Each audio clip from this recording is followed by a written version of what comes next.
তো পানি ছাড়া তাহলে কিভাবে ব্যবস্থা কি? এমন সমস্যা মনে করেন যে আমরা মনে হয় বৃষ্টির পানি খেতে হচ্ছে, বৃষ্টির পানি। কোনো পানি নাই, আজ ভাত রান্না করে খেতে হচ্ছে।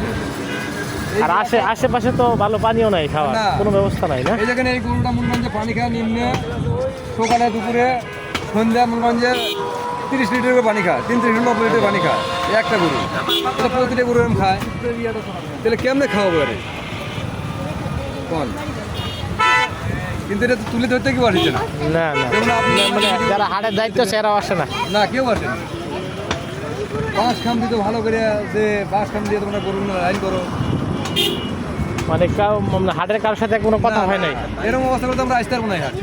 মানে হাট বসবো কিনা এটাও শিওর হয় না এখনো না। না, খুব কষ্টজনক। এই যে তোমরা বৃষ্টির মধ্যে আমরা আসি, কি একটা অবস্থা সারাদিন।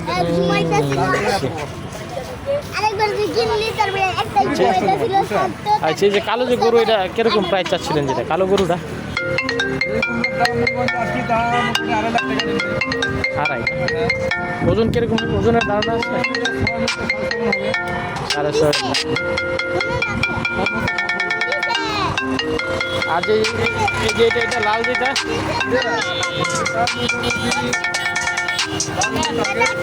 12 মণ। প্রাইস কিরকম যাচ্ছে? 5।